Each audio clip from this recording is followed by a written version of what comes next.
All right, good evening, everyone. Theron Jacobson with the City of Verona, Director of Public Works. We'll get the meeting started here. It's about 5:05. This is Neighborhood Progress Meeting number 2 for the Eastside Interceptor and MMSD Pump Station 17.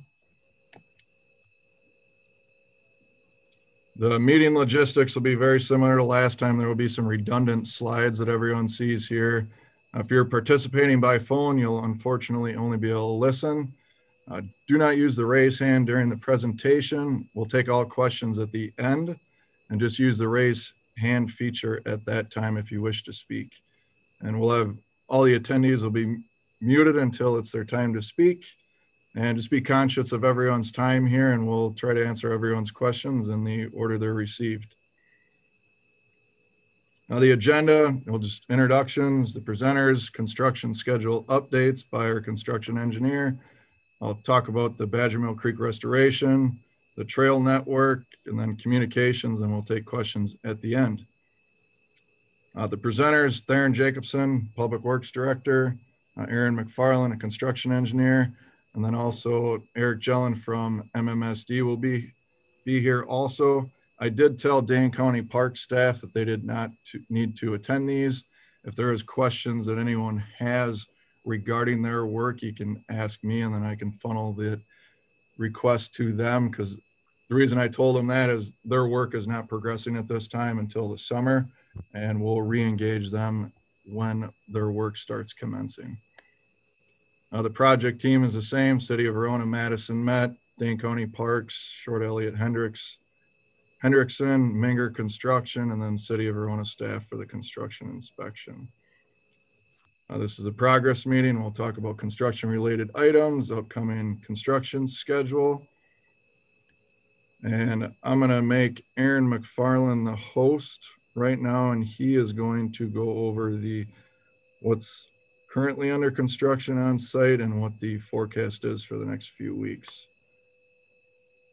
So Aaron, you should be the host now. Okay, thanks, Theron. Yep.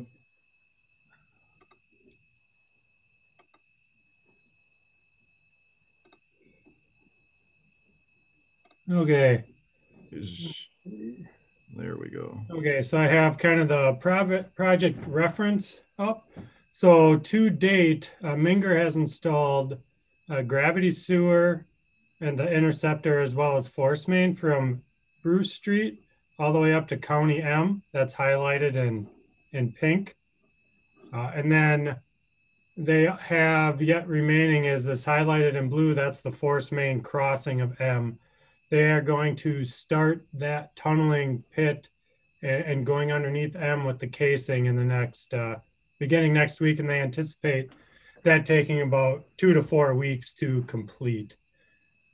Currently, they're working north of County M, where this is highlighted in blue. They're installing the gravity sewer through this double creek crossing. And then they'll fall back and begin the force main, MMSD force main placement. They envision this taking about 2 or 3 weeks. So then beyond that, they'll start continuing to work, I guess, east along the project corridor, first with the gravity sewer and then with the force main. The clearing and grubbing has been completed on the project. There might be some local clearing and grubbing to be completed. And then probably in the next, not within this next month, but beyond that, they'll begin kind of restoration from Bruce Street to South Main Street, seeding, and then the permanent restoration of Bruce Street will occur in the spring as well. As of right now, the Ice Age Trail is still closed and detoured. And then when the permanent restoration of Bruce Street occurs, Bruce Street will then close for a time to complete that. All right. Okay.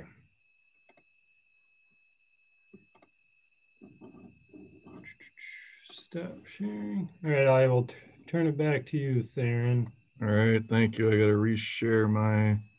You got to make me the host yet. Yep, I just did. All right, thank you. I'm going to share my screen back again.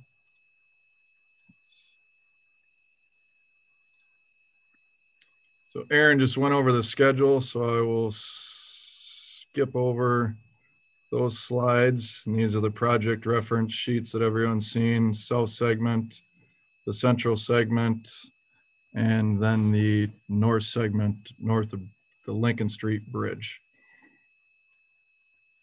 And I want to touch on the Badger Mill Creek restoration, and then I'll talk about the trail connectivity. So Short Elliott Hendrickson, a consultant, is under contract for engineering and permitting of the stream bank improvement south of the Lincoln Street Bridge to Bruce Street.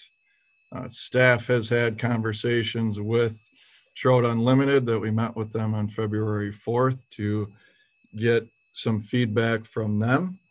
And we also actually had a meeting with Dane County earlier this afternoon to talk about permitting aspects, project scope, and elements that can be done within the stream.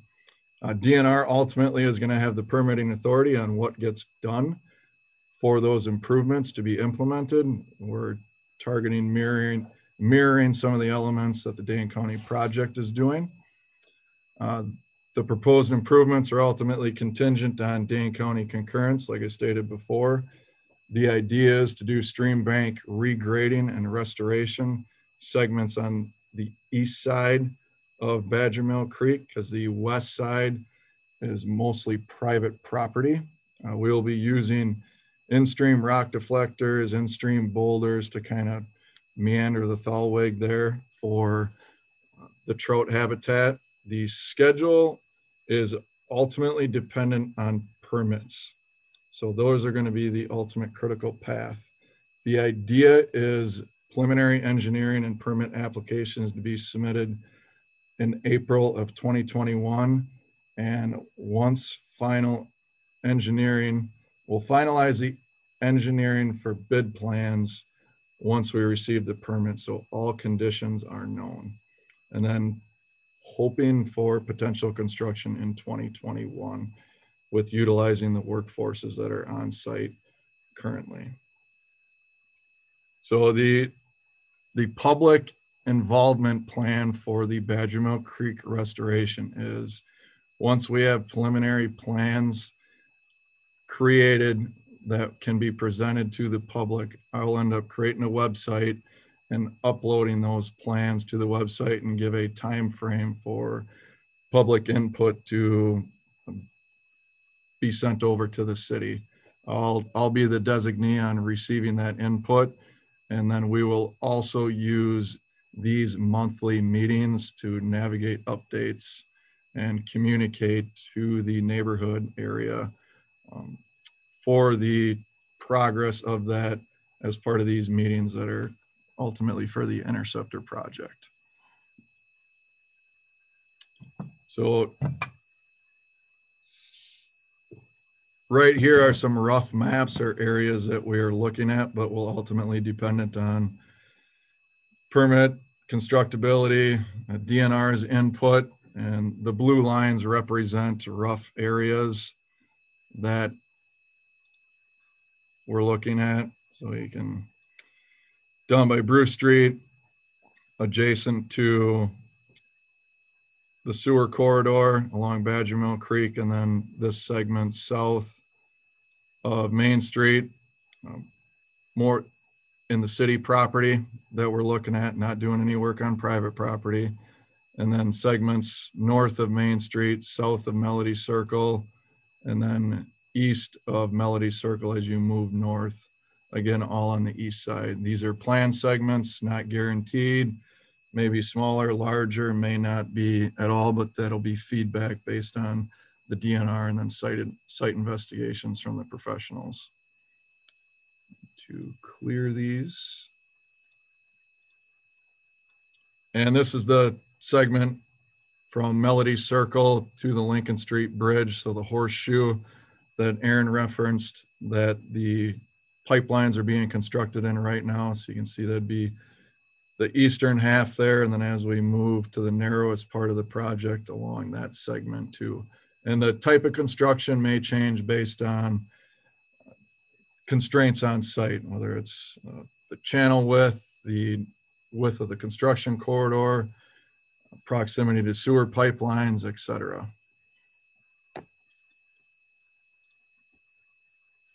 The trail network, I just want to touch base on this also. This map was presented at the second PIM that we did in January 13th, I believe it was. Mr. Walker presented this regarding the planned path from County Highway M through the corridor to the Ice Age Trail Bridge, and then potentially a future connection up to the Little League complex. This was presented again and discussed at the park board, and the park board supports the path along Badger Mill Creek. That meeting occurred on January 20th. This was also discussed at the January 25th Public Works Committee meeting of pros and cons, and there was support from the committee at that level. And staff also supports the path along Badger Mill Creek for the multiple reasons listed below. You got a public benefit for all the overall connectivity of the city from a multi-use movement and accessibility for the Eastview area, connectivity to major parks, firemen's, and community. It also eliminates or reduces the number of roadway crossings that pedestrians would have to use, which this route, it would just be the South Main Street, rapid rectangular flashing beacon crossing, and the Locust Drive crossing.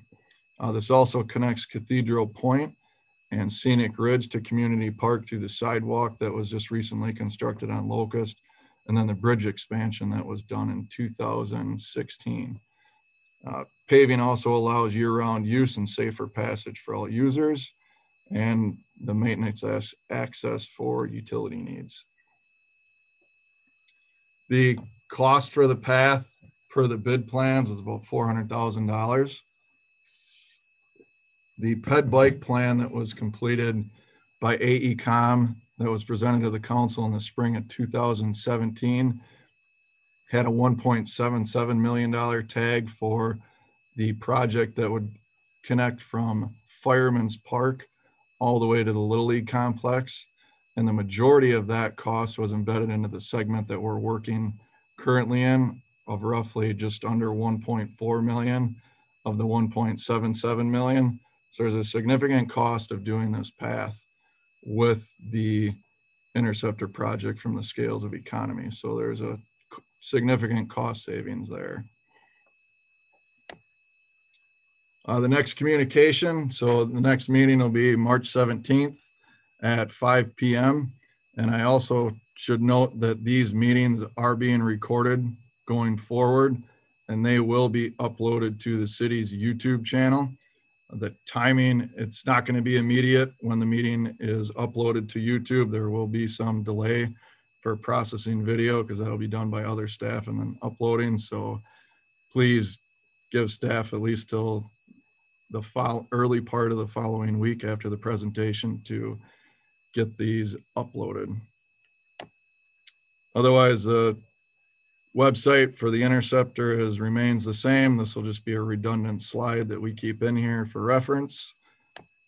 And Dane County's project website as one of the same as for reference. And at this point, I will open this up for questions.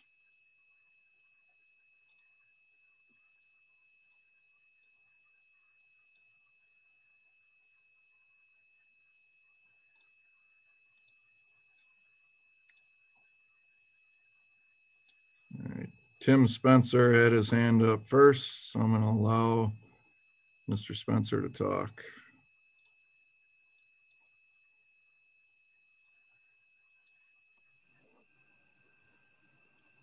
Tim, are you there? Yes, I'm here. So no video. Okay. Yeah, my question is along the pedestrian or the path that's planned to that corridor.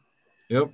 I guess one of our concerns is just the general level of traffic through there, lawnmowers, the truck for the maintenance, snow plows of any size. And we're just concerned about that level of noise and usage and whether or not what can be done to keep that to a minimum, regardless of what the final path looks like. What can we do to keep that usage, non-pedestrian usage, to a minimum and keep the corridor as quiet as possible? I mean, regarding a sewer use and a maintenance standpoint there, we need access to get to the sewer, and typically it's only when there's problems or scheduled maintenance, which would be on an annual basis, not talking weekly, monthly.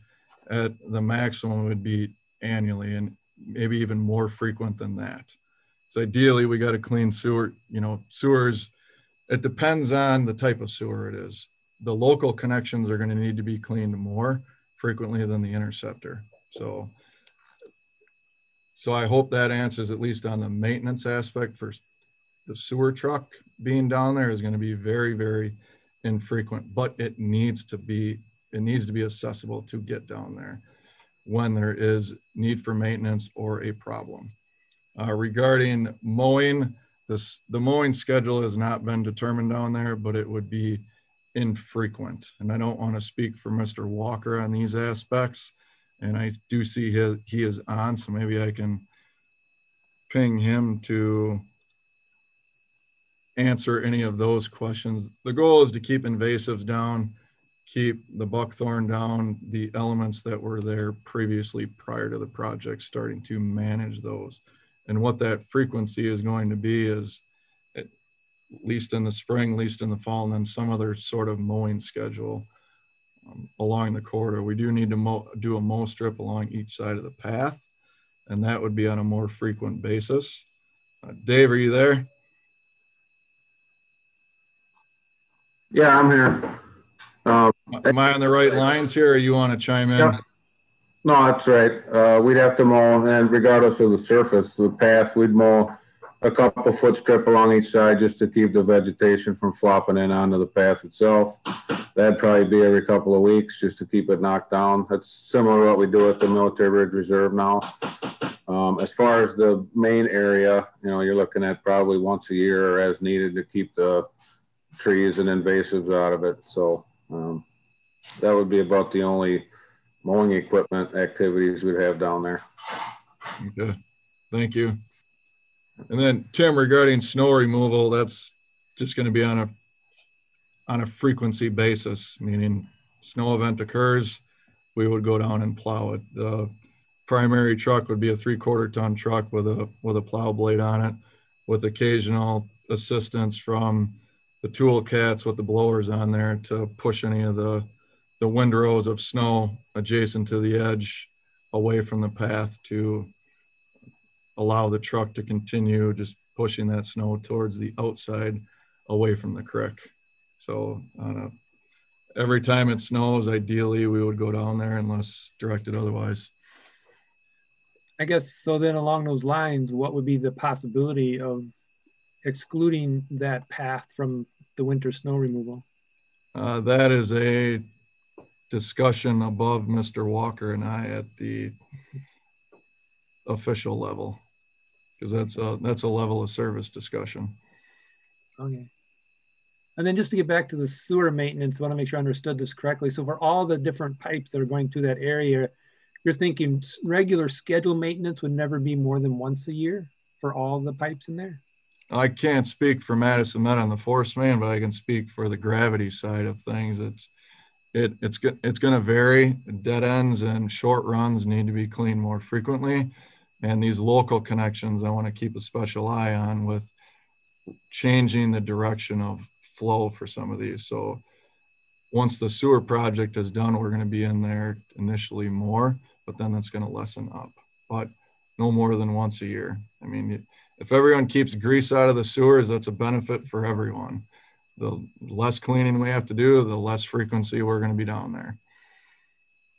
And for MMSD, I believe it's twice a year. We'll have to get down to our air release structures and just do, maintenance on the, I believe it's twice a year. Correct me if I'm wrong, Bruce.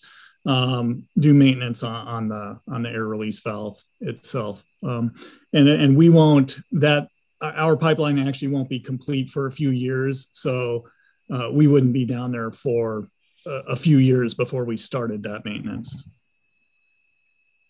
And the city does assist Madison Met with that, with sucking out the wet well of the vault itself if there is water in there. So the vac truck would go down there to assist MMSD if need be. but that would be a very short duration that we would be down there. Would you guys plan your maintenance such that you could do them at the same time, perhaps with the same equipment? The type of maintenance that is done for a force main versus a gravity is different. So I'm going to say no. There's always opportunities, but most likely no. Yeah. Also, if you did it at the same time, you'd actually have more equipment down there. You know, our typical equipment is going to be a utility truck, you know, a pickup truck. Whereas if we all did it at the same time, then you'd have at least 2 trucks down there then. Oh yeah. Thanks, Tim. I'm going to go Tim. to Kyla. So. Okay.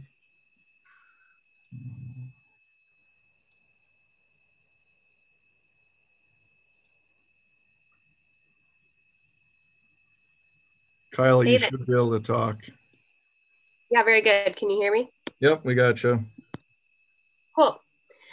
Sarah, you mentioned that the discussion that took place during the those different committee meetings, the Public Works Committee meeting and also the Parks meeting, in terms of, you indicated that the board approved and was in agreement about the path. Those conversations are not recorded anywhere. Is there any way that we can have insight into that discussion? It's not indicated in the minutes. So I just was curious if there's any way we could have any insight into that discussion that took place about the path. Yeah, I can fill you in for the Public Works Committee. So the minutes will be approved for those on Monday. I have another committee meeting Monday.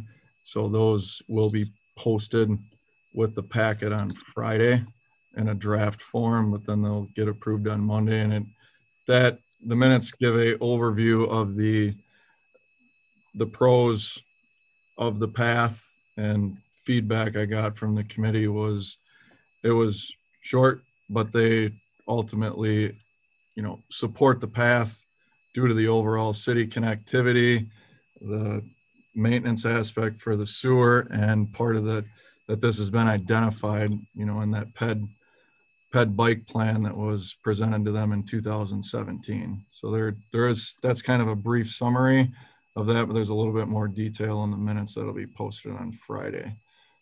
And then Perfect. Mr. Walker, if Dave, you want to chime in on anything from the Parks Board?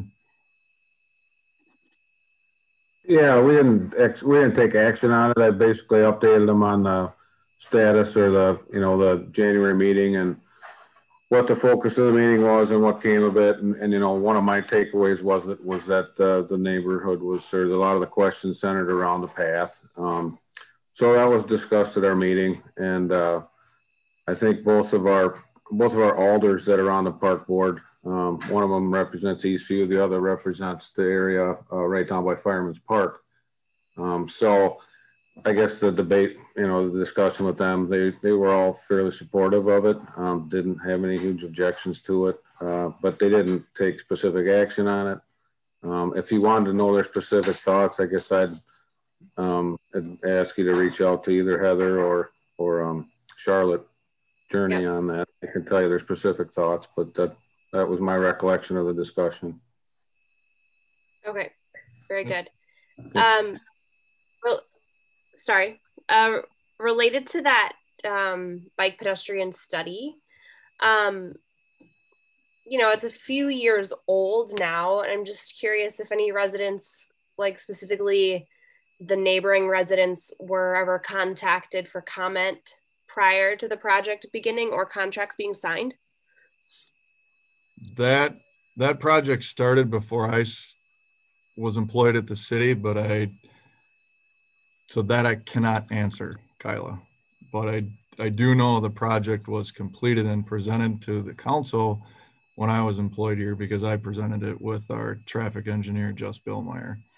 And that was in the spring of 2017. The Public Works Committee was involved with it on project selection, priorities, and such forth in the 2016 year. And then those thoughts were and their feedback was implemented into the final product. I do not know what direction or requests from the elected officials for public outreach on that were, or if any were done. Okay. Okay. 2 more questions, if you don't mind. Otherwise, like, you can pass to someone else and come back to me. Let's pass, and then I'll come back to you. All right, very good. Thank you. Yep. I will go to Kathy and Jeff Johnson.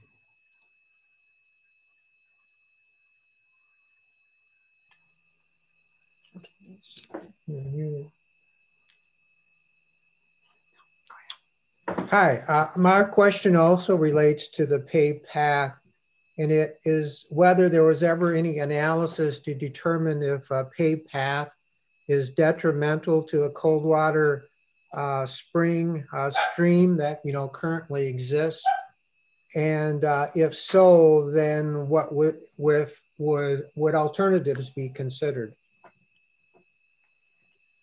I can answer that, Mr. Johnson. There was no study done regarding the path and the adjacentness of the stream. It was ultimately permitted as part of the Interceptor project that the DNR was aware of. It was part of the permit application, part of the disturbance, part of the project approach. So that was part of any application that we submitted to the DNR, and they did not comment on that regarding objections or concerns, because it was obvious it was approved as part of the permits with the project, and we're proceeding as the project was permitted. I guess the concern there was it being a nature area, and Yep. a lot of people have expressed, a lot of concern about the cold water spring that hasn't really been looked at, I think, in enough detail to see whether the paved path is detrimental to that. And I don't know how the permitting process works with the DNR, but I don't know if they, look at something like that, or do they? So the point being, it being a nature area, if that's something that should be looked at further, and whether something the alders should take into consideration before they give their blessing to the paved path. Okay.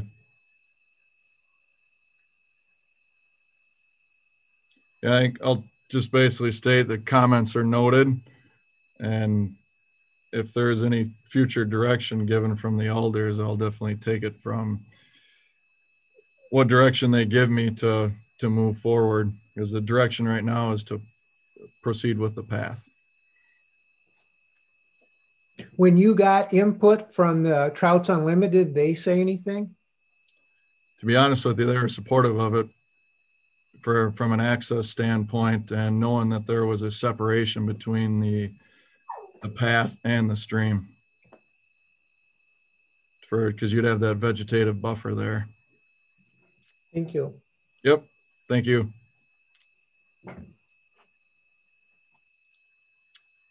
I will go to Sam Sibley.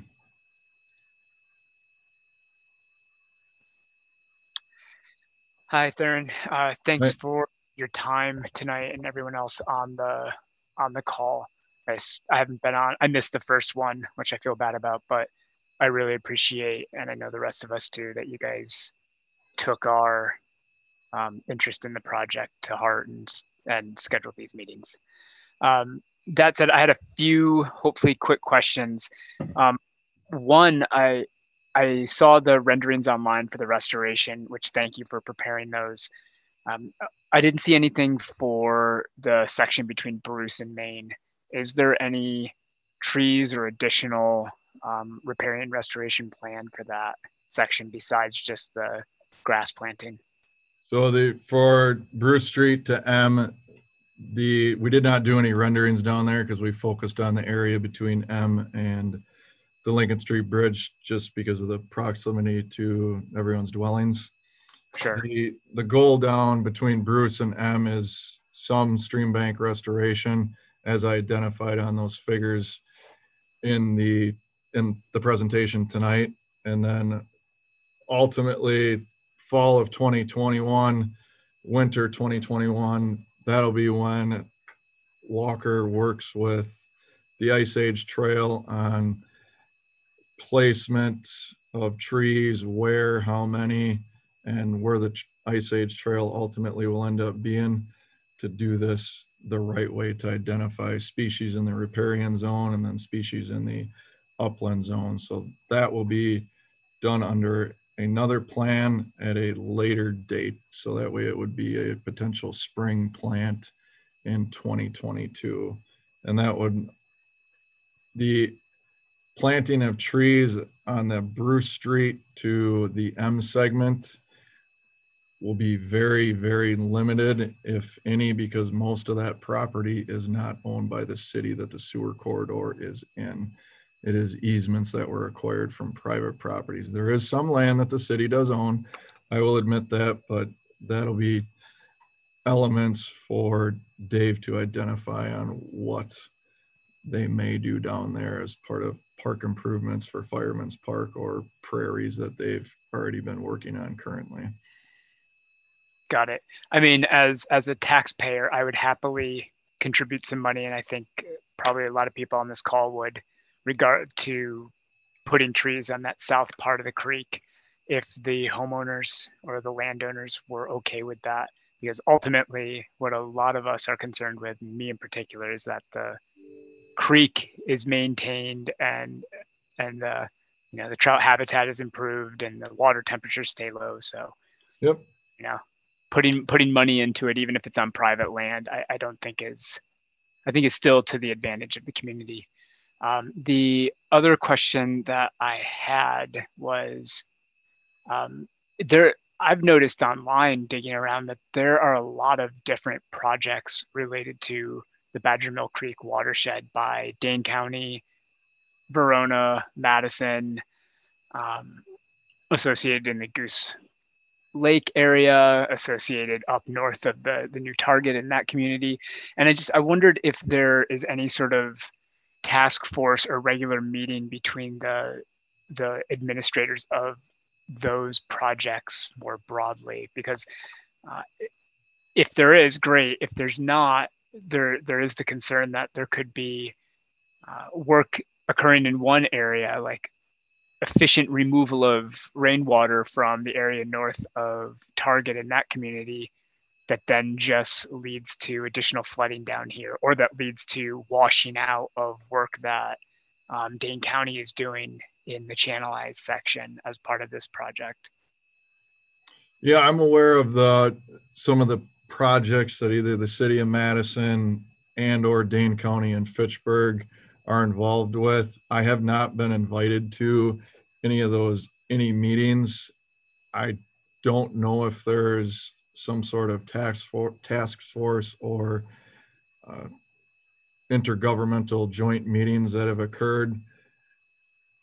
If they're occurring or not occurring, I know we need to get engaged with them and find out what's going on, ultimately where they're at in the project. I do believe there's a website for some of the flood mitigation studies that the city of Madison is doing, and I think those are on more of a neighborhood level, but you are correct that Dane County is looking at some work in that Goose Lake area, but I have not been contacted regarding that at all. Verona is unfortunately on the low end of the watershed, which improvements upstream can be a benefit, or a detriment. It depends on what they are. In my background of, in hydraulics, hydrology, whether it's sanitary or stormwater, I'm well aware of what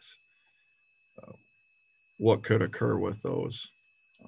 Right. We need to get some information from them, whether it's meetings, website information, and needs to get presented throughout. Yeah, and everyone's busy, so some way to COVID. do that where it's fast and just keeping everyone updated and mitigating any concerns that any of the stakeholders, including us down here, might have. Yep.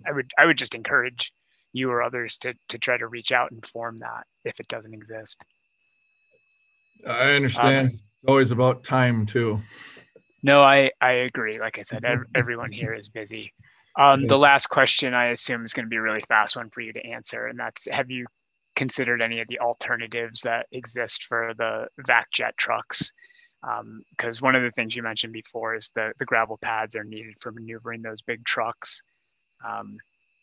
It seems like there are some tow behind versions of those that probably aren't as powerful or may not have the same capacity, but might be more suited for sensitive areas or areas where navigation is tight. Is that something that the city could look into? That is the old approach that used to be done for cleaning sewers. No, that hasn't even been discussed or thought of, because we have the vac truck that we have for using, and it's a hard sell to have one piece of equipment that just sits around and is only used for one area, and the time that we would need to use it is the time that it wouldn't be working because it doesn't get used. So I would have concerns on a maintenance level of that, and having an asset that only gets utilized, for one specific location for sewer cleaning is not a good fleet management approach. The vac truck we have is an all-in-one unit, so there's significant benefits with that. Aaron and I have talked about those pads and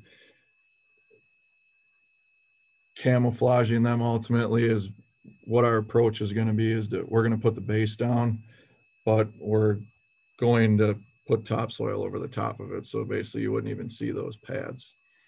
So that way vegetation can still establish, but the sub-base stabilization is there for the vehicle, is what we've talked about internally. Okay, well that seems like a better approach, certainly. Yep, it's a win-win. There's a compromise there. Sure, all right, of course. All right, that's all I had. Thanks so much. Yep, thank you.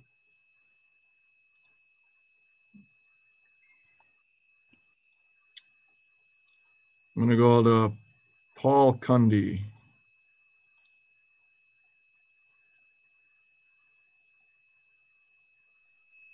All right, I think I'm live. You copy? Yep. Hey, yeah, I'll echo what Sam said. Thank you guys for being on here and just having the meeting. We just really appreciate an opportunity to see what's going on and ask our questions.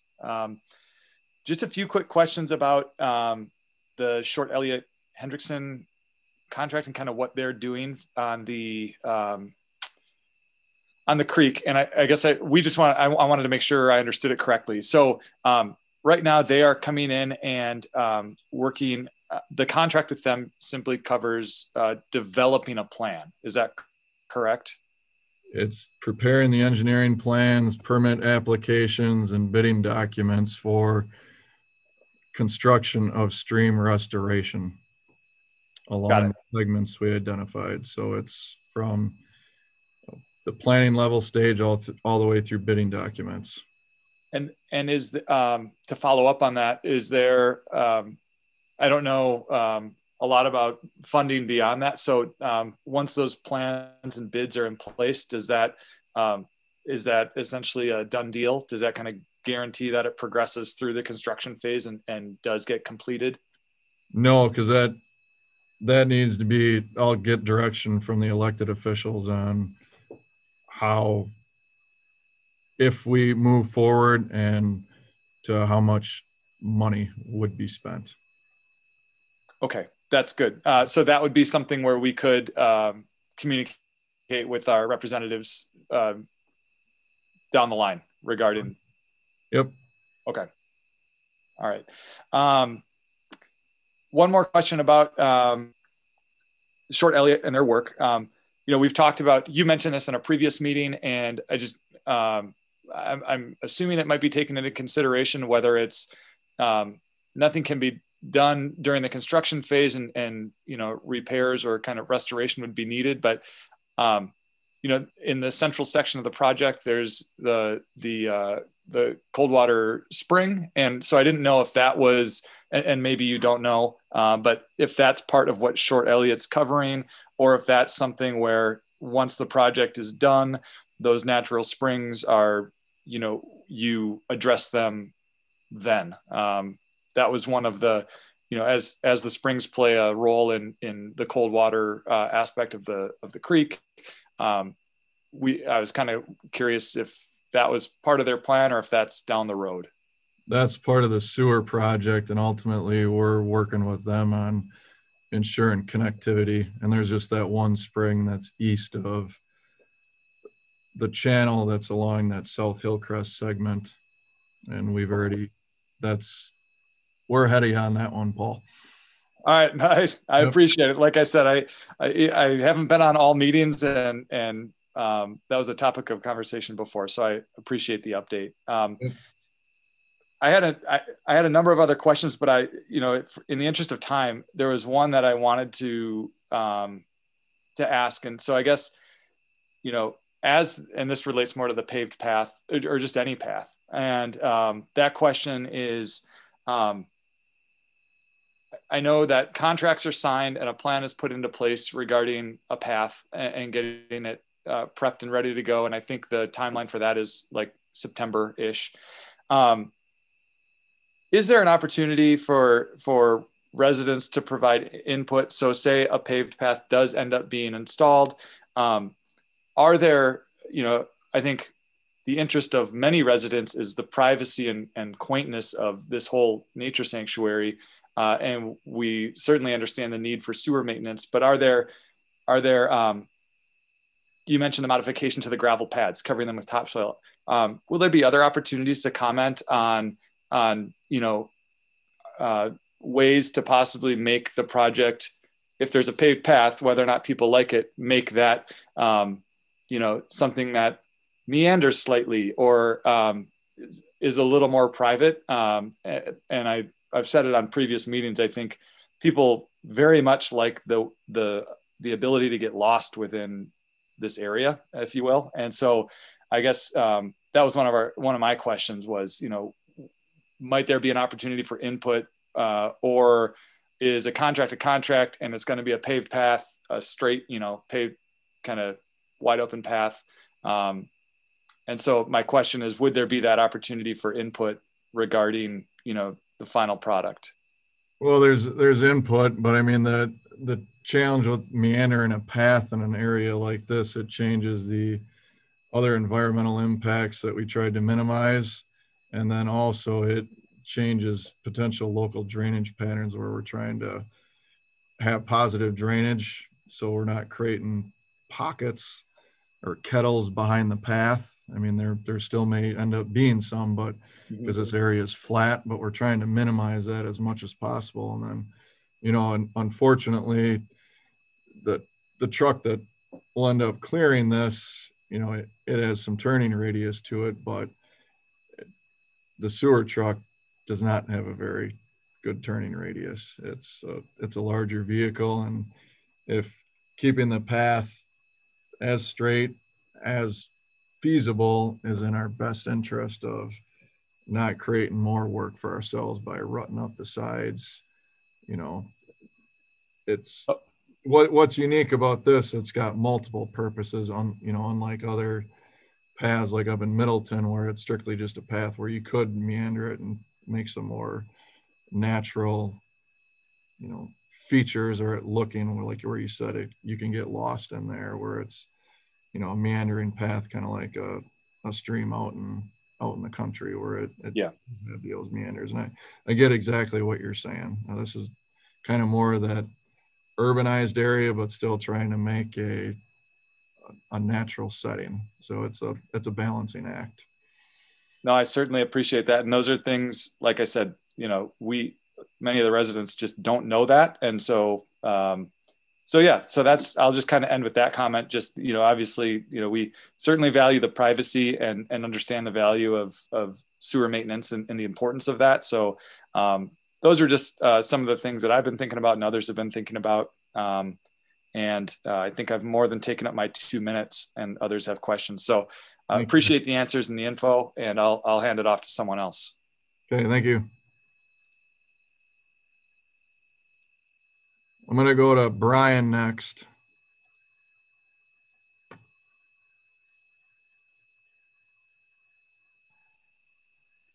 Hello, can you hear me? We got you. Well, I'd also like to thank everybody who's on tonight and giving them their time to answer our questions. I was pleased to hear that you're going to have a website where we're going to be able to take a look at the plans you're developing for the stream work. My question's in regard to the plan Dave's working on with in conjunction with Kevin with regard to the vegetation. And would just like to mention that we think there could be some value in having complementary plans with not only with the city section, but also with that being done by Dane County.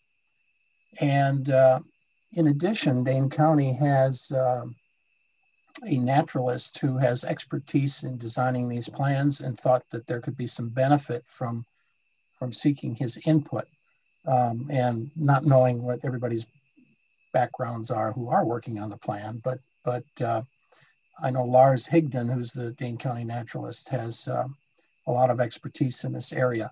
So was just wondering if it's possible for you to connect with Dane County and obtain input like that.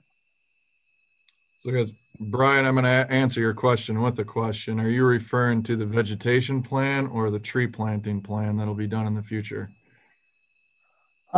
Well, I was thinking those were kind of one and the same. I'm distinguishing it from the stream plan. So yeah, whatever's being done for vegetation on the banks and I guess I'm not sure what tree planting is going to be done on the county area, but that's in their own workflow and that's to be determined. So I do know that's a future endeavor that they will be working on at some point in the future. Regarding go ahead. Sorry, I was just going to say we're thinking of this whole corridor as one cohesive unit, and just thought that it may make sense to have an overall complementary approach to whatever's being done in terms of the vegetation. And so anyway, I'd like to hear your thoughts on the need for it and if you think there's merit, whether or not that could be done. So regarding the vegetation establishment, that's part of the sewer project, is Dane County was involved with us when we developed those plans. They reviewed the seed mixtures that our consultants proposed. That was also embedded into the permit applications that were submitted to the agencies. And they ultimately ended up using the same seed mixture. So the corridor was cohesive and consistent throughout. I do not know if the contacts that were used from Dane County on this project coordinated internally with their own staff, meaning Lars or other individuals at their park staff. That I do not know. But I do know that Dane County was aware of the seed that we're using. They did not raise any concerns with it, and neither has the DNR at all. So I would say indirectly that's kind of already occurred, and there hasn't been any concerns from city staff level, regulatory agencies, or the professionals that we've used.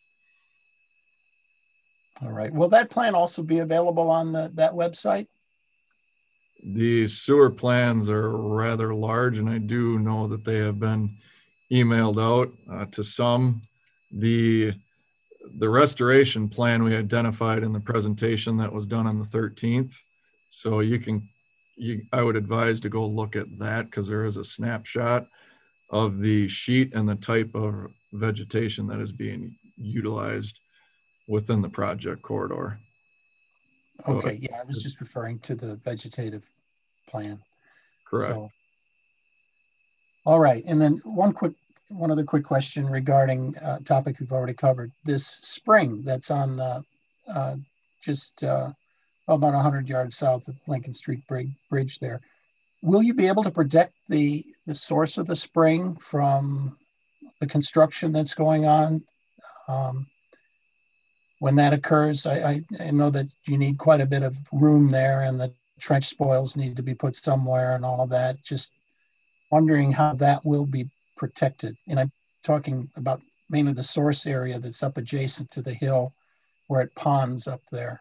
That'll just be a field determination when we get to that location. The contractor will have to come up with their means and methods approach on what they're going to do in that area. So to answer your question, no, but there will be some sort of metric that is done, because they don't want to create any more problems that they need to manage on site. They want to minimize risks, minimize impacts, and not take on more water than they have to during their construction, because that just decreases productivity and creates more challenges. So once they get near that area, that'll be something that gets discussed between staff and the project team. Yeah, and the priority will be to protect it if at all possible. Is that true? Always. I mean, on any environmentally sensitive part, but we also need to get those pipelines through there. Right. And you'll reconnect it with a culvert. Is that the plan likely? I know the flow isn't all that great, but yep. There is conversations are occurring with the DNR on what we can do there and what they would allow. So in the queue. Okay, that's all my questions. Thank you. Answer, but I can say it's one of the many incidental elements that the project staff is aware of and working on. All right, thanks. That's all for me. Yep. I'm going to go back to Kyla.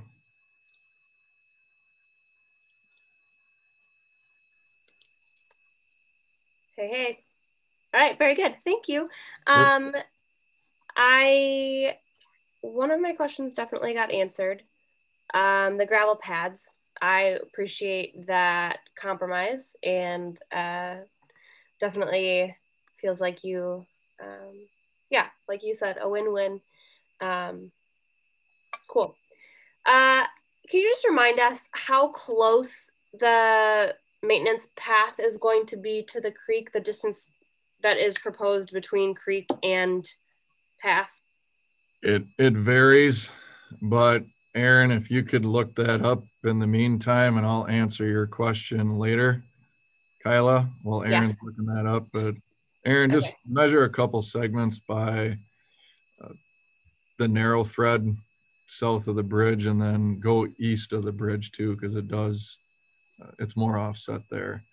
So Kyla, I'm going to remove your privileges, and then I'll answer your question indirectly. Okay, that's fine. Okay. Is that all you had? Yeah, sure. Okay. We'll call it good.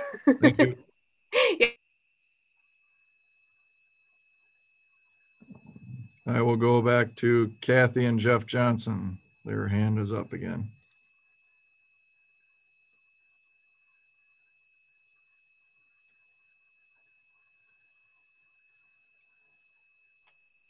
No questions. No questions? Okay, thank you. If you did have questions before and did get them asked and completed, if you could click the lower your hand, that way I know you do not have another question.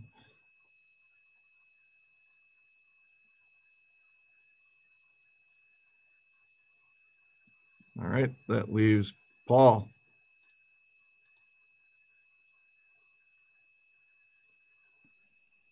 Sorry, man. I'm guilty. I left my hand raised and I didn't mean to. So that Okay. I'm in good shape. So. All right. Tim raised his hand here, so I will mute Paul here and go to Tim.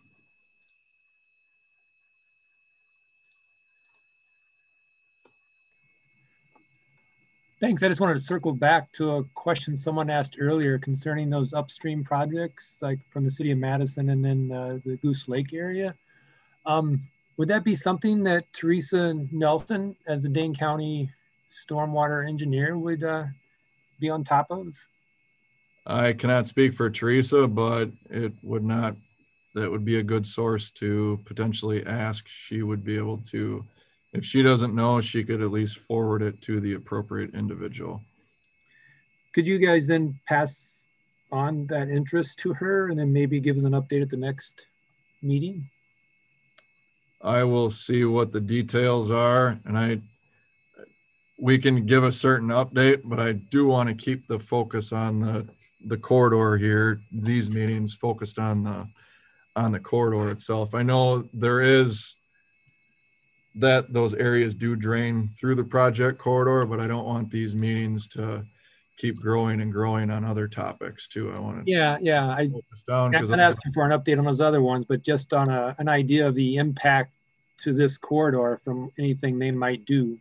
Yeah, I think what I can do is just engage them and let them know that there is some questions, and maybe there's some information that's out there already that's published or websites, and maybe there isn't, but maybe that's in the queue to be done, and they can provide us that information and we can at least give it to your group. Okay, thank you. Yep.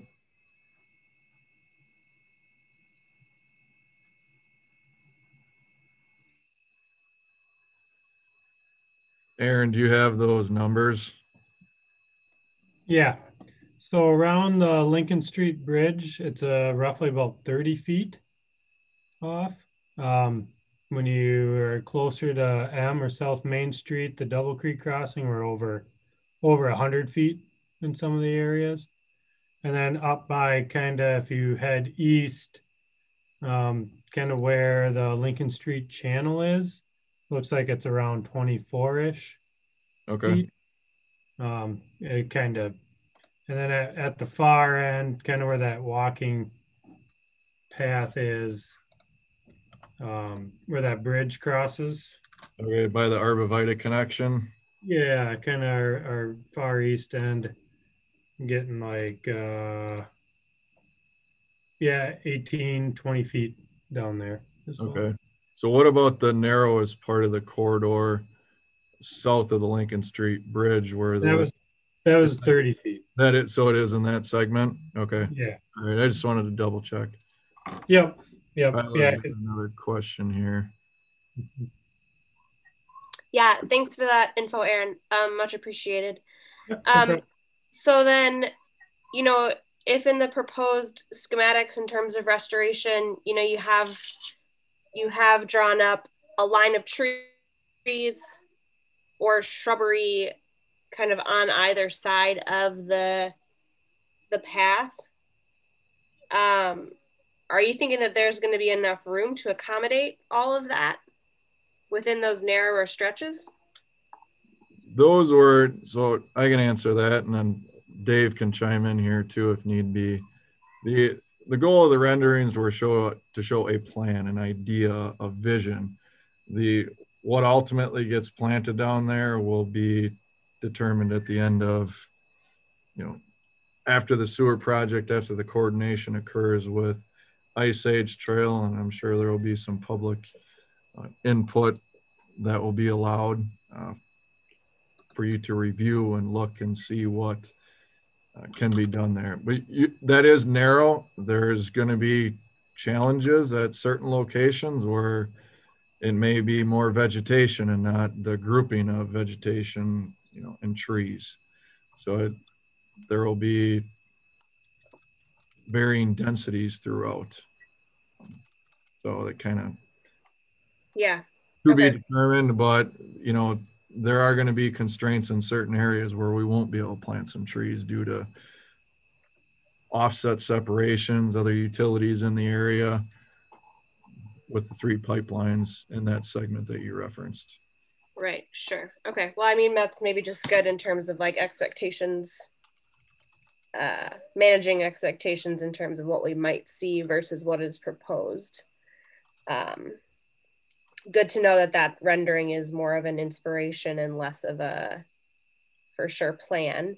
And you think in terms of that, the plan for that, like placement of trees and things like that, you're thinking that it'll be available for public input prior to creation or after creation? Am I hearing you correctly there? Well, something's got to get put on paper to discuss and talk and present. Yeah. So I think that's got to be done first and then put out there, because otherwise we're getting a little bit ahead of ourselves. Yep, for sure. I had one. Oh, do you know offhand, what is the current width of the path that runs, the paved path, the relatively new path that runs like down into Fireman's Park? Should be 10 feet. The path along M is 10 feet. That is 10 feet? Okay. Dave, your path was 10 feet that you put in Fireman's Park, correct? Yep, it's 10 feet. Okay, I did a real rough estimation the other day, and so I just was curious what that was. All right. And 10 feet is the standard. Is there any possibility for narrower than 10 feet, or is that really set in pavement? But staff recommends 10 feet. Okay. All righty, that does it for me. Thanks, folks. Yep. Thanks, everyone. We will. So thanks for attending. Thanks for your questions. Thanks for the interest. And I will stop this progress meeting number 2 for the Eastside Interceptor MMSD project. Everyone have a good night, and we'll see you in a month. Thanks.